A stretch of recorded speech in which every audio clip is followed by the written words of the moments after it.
One man who's never to be found in an insalubrious cafe is the legend that is Jimmy Dore, who joins me now. Jimmy, welcome back to the mother of all talk shows.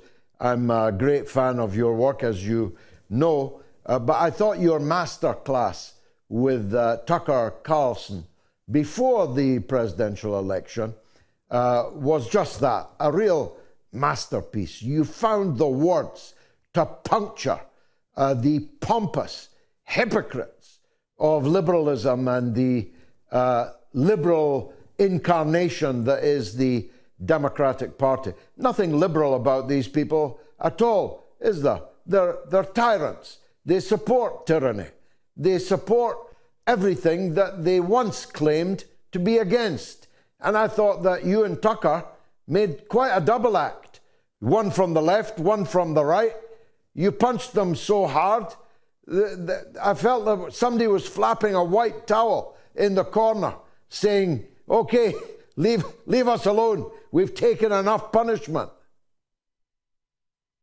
Well, it's good to be back with you, George. I'm anxious to look up what insalubrious means. But there's nothing about the liberal class that is liberal anymore. They are the illiberal class. I'm a liberal because I'm anti-war. I'm anti-authoritarian. I'm anti-censorship. I'm pro-bodily autonomy. These are all values that was what made me a liberal. And in the last 4 to 8 years, they've gotten rid of all those things that we used to be suspicious and critical of big pharma and corporations and the intelligence community, the CIA, the FBI, the NSA, and the war machine. That all flipped, and all it took was for the election of Donald Trump in 2016, and they started to repeat CIA talking points, and they started to look at people inside the FBI as their heroes. And if you don't know, the FBI is famous and for traditionally infiltrating any left-wing organization and dividing and conquering them and splitting them up. And so it was a very sad thing to see. Yes, you're right. They are not liberal. If you're for, as Bobby Kennedy says, when in history was the people who were doing the censoring ever the good guys or ever on the right side of an issue? And so they're all very pro, and they do it under the guise of, well, we have to stop hate speech. We don't like hate speech. What they actually hate is speech. That's because the antidote to bad speech is good speech, not censorship. And so that's just another way to control everybody, and because then who gets to decide what's hate speech and what's not hate speech? And by the way, why can't I hate something? What? Since when is that a new rule that I don't get the same right as my fourth grade nephew? He gets to hate stuff. Why can't I hate White Guy Taco Tuesday? They put mayonnaise and turkey inside that. That's an abomination to God. So yes, I appreciate the compliments on my Tucker. What the point I wanted to make more than anything, because I've had these conversations with people who I've known for 30 years in Hollywood who claim to be liberal, and they were doing everything they could to make sure Kamala Harris got elected. And I was like, so it doesn't bother you that she's literally funding a genocide? That this whole thing that you said that Donald Trump is Hitler and he's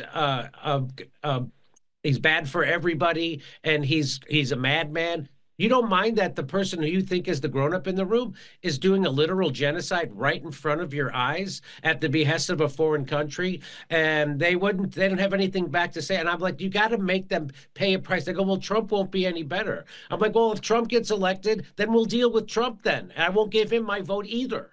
So how dare you? So what they're actually doing was they're prioritizing what they consider to be gay rights or immigrant rights, migrant worker rights in front of the Palestinian genocide. And that's what they're willing to make that bargain, which is, evil.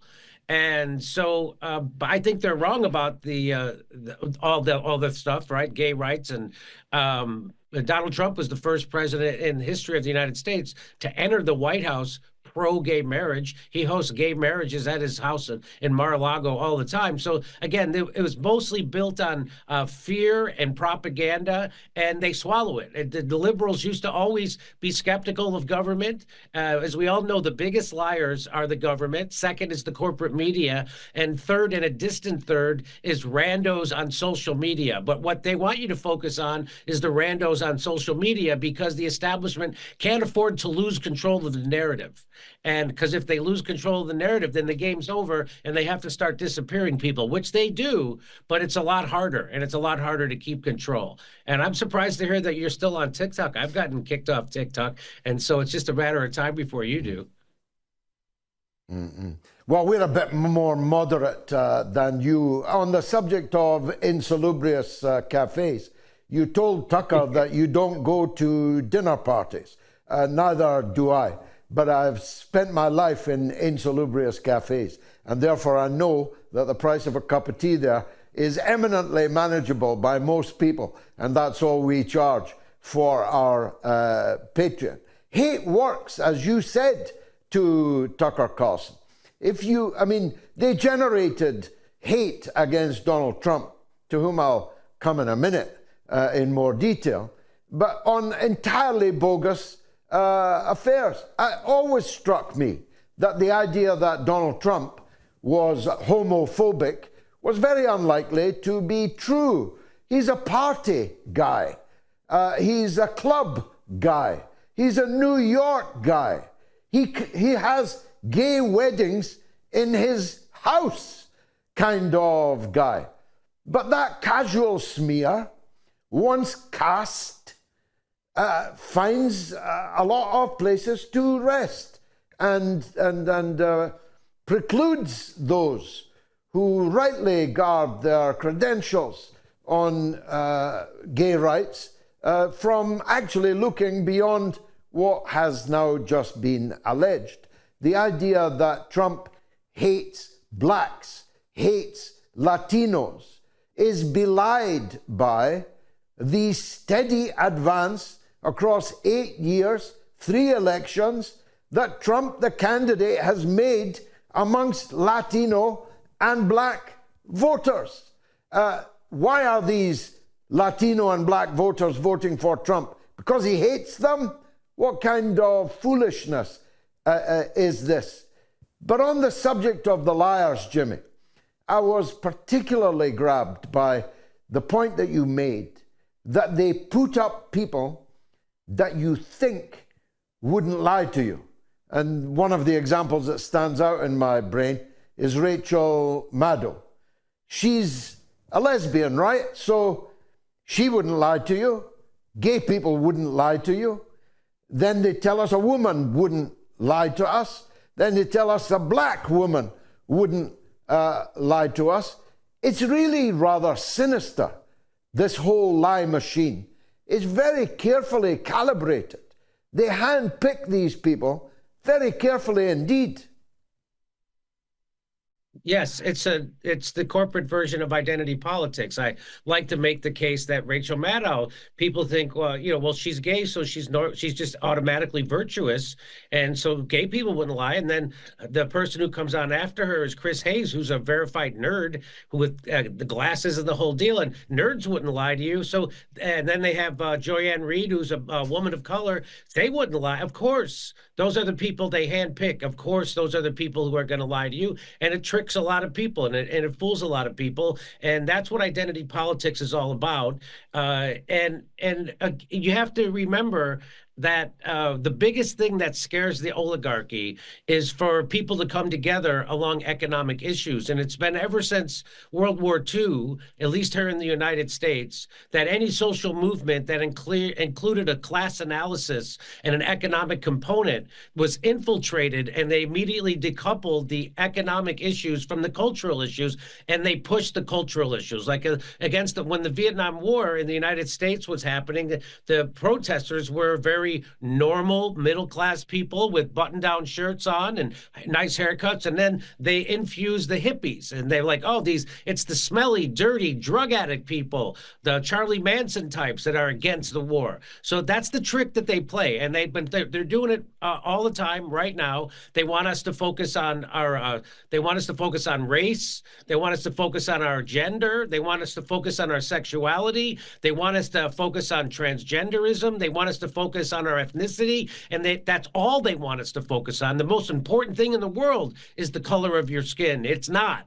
As Martin Luther King said, we should judge a man by the content of his character, not by the color of his skin. And we can then come together economically around shared ideas, which is what's happening right now across the globe. There's worldwide protests for unions against Amazon, which we only have one here in the United States, which was started by a black guy on Staten Island in New York. And what makes that particularly noteworthy is that Staten Island is known to be the home of a lot of Trump voters, a lot of white blue-collar workers. And they were organized by a black guy named Christian Smalls because they came together around a shared value, shared interest, and those were around economics. And then, because that's the only thing that scares the oligarchy, is if people on the left, right, and the middle put down their cultural baggage and come together around economic ideas to oppose the oppressor, which is the oligarchy. And that's the only thing, they did it. I like to say, I end every one of my shows when I do a stand-up show, which I was just in Europe earlier this year, and it's nice to know that the people like my message there. It went over very well. And I say that the only thing, they did a controlled demolition of our economy during COVID, which flattened everybody except a handful of millionaires and billionaires. And they want me to hate my neighbor for the economic pain I'm feeling because my neighbor wouldn't take a vaccine that didn't work the way they said it did in the first place. Well, I'm not going to hate my neighbor. I'm going to love my neighbor and join with my neighbor because they're hurting under the same oppression as I am. And that's the only thing that could save us right now in the Western world. So that's my message. And the liberal class is not liberal. They're illiberal. There's a great book by Thomas Frank called Listen Liberal. And that kind of radicalized me. I read that in 2016, and it woke me up to how far from our values the Democratic Party and the liberal class have slipped and shifted. They're not liberal. We have two right-wing parties in the United States, and the reason why when they did Russiagate against Donald Trump, it was because he ran as an anti-interventionist and he wanted to end the foreign wars. In fact, the generals, we now find out, and the Pentagon lied to Donald Trump about the number of troop levels inside Syria because he wanted to pull them out, and they kept lying and saying they were less than there really was, which to me, that's a treasonous offense. And it's funny that they always have to make up stuff. If Donald Trump is such a monster and a Hitler, why do you got to make up stuff like Russiagate, which was a complete fabrication from the intelligence community, the CIA, the FBI, and the Hillary Clinton campaign, which funded the Steele dossier, which started the whole thing. And then they lied about funding it for a year. No crime, no punishment for them. They get a slap on the wrist for lying to the FBI and the country about that. And so here we are. The Mueller report came in. I thought people would stop being fixated on Russia, and it didn't stop them. So this war in Ukraine has been in the chamber for at least a decade or two. They've been wanting to have this war in Ukraine, and what do they want to do? They want to balkanize it and sell it off, which they're doing right now. They're sold off half the farmland in Ukraine. It's already been sold off to places like BlackRock, Vanguard, and State Street, and they thought that Russia was weaker than it was, and they would be able to do the same thing, that they would be able to smash Russia, hurt them economically, create a unrest, and then they could split it up and sell it off to the same vulture capitalists and the economic hitmen in the West that have been starting every war and continuing every war. And as Julian Assange taught us, these wars are not meant to be won. They're meant to be ongoing. So that's just another transfer of money from the U.S. Treasury to the international security state.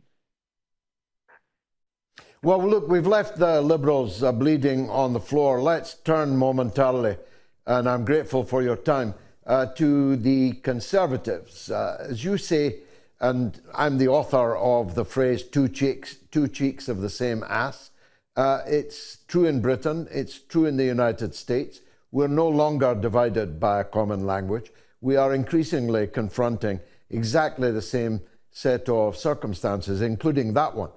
but there's a peculiarly evangelical flavor of some of the appointments that Donald Trump makes. Virtually none of the people I was hoping that he would appoint have been appointed. And the people I would have said, don't touch them with a barge pole, have gotten some of the plum positions. Secretary of State, little Marco Rubio. Huckabee, the country and Western evangelist, who believes in the red heifers and the rebuilding of the temple, who denies there is any such thing as a Palestinian, is now your ambassador in Jerusalem, which is only the capital in the eyes of Israel and the United States and nobody else. But that's where he is. Your defense secretary, he's even more barmy, and he's got his finger on the trigger. I mean, he's an end times guy. He's actively working for the rapture, for Armageddon. He's come to the right place for Armageddon, literally, in Palestine, in the Israel-Palestine conflict.